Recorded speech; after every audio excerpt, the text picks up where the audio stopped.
Hi, Iowa City and Princeton. This is the first time you will have done inventory. So we wanted to give you an example. I'm here with Devin. Hello. In Davenport. And we have first her whole map laid out here. Now notice there are no numbers on the map. Nothing has been done yet. We are just going to show you as an example, and we're going to use this wall as the example. And now Devin's going to be the talker. So you'll want to your area tickets, and the numbers that you're going to look at are going to be your last three. So you're going to ignore that first zero. It'll be 0, 0, 1. And so 1 is really referring to your first section. If you'd like, you can come to your map, and we're going to label this as petite wall. And I'm going to say it's going to be areas 1 and 2 and 3.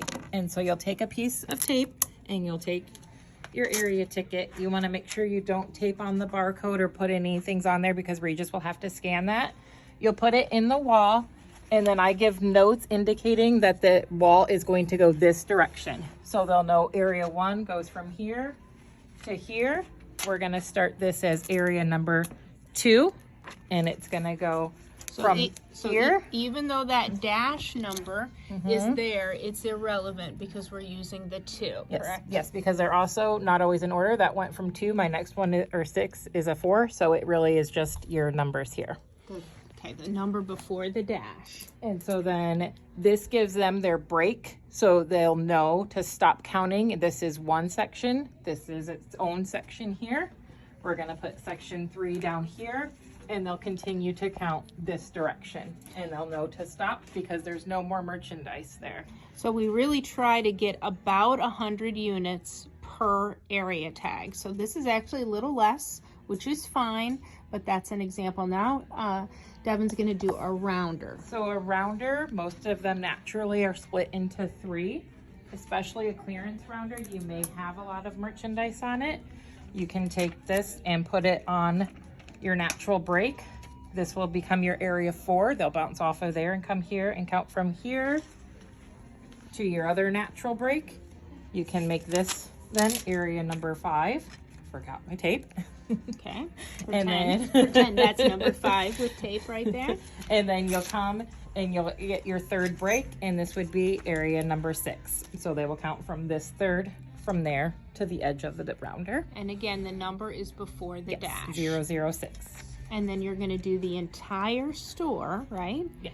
And as you do it, then you're going to go back to your map. Back to your map. You can use symbols if you need to. A circle can be a rounder. We do our 4 ways as a sort of a cross, and T stands as sort of a straight line. That way we know. Even on a wall, sometimes we will draw it like this with a line with 2 so that we know that that is a wall or even a vignette. That way you can put your areas 1, 2, and 3. So if somebody has a question, if they say area 3 was supposed to have 75 units and it didn't, you can come back and say, okay, area 3 is in my wall. I'm going to go back and recheck that. So then for this rounder, you would write 4. You would write 4, 5, and 6. And so when you're done, this whole thing will be filled in with a little sketch of your floor and all of your numbers. And you will not pull those areas down, and not until after Katie releases you, because if we have to recount, I will only say go to area 4. And if you don't have your map and your numbers are still not on your wall, you won't know what area 4 is anymore. It's also a good idea to write on your map. Let's say this is my petites, and I'm going to do areas 1 through 100 just as an example. That way, again, you know, if somebody says it's area 101, you know you're not going to go to petites. You're going to go to maybe your update or your plus or traditional section. And again, you would label those 101 through 200. That way you can keep track of all your numbers and know exactly which department every number area is in. When you number a jewelry tower, yes, talk about that. When we number our jewelry towers, they're a 4-sided cube. We typically do 4 areas. If it's not a heavy one, we'll do 2 sides, and the sheet on this, we would say this side and next side, and then it would be 2 areas on each one, and you would make notes on here. If you do happen to have mannequins in your walls or on your things, you would say please count mannequin or plus mannequin plus body form. That way that those things get counted as well. And once you do your map, You cannot move fixtures no matter what.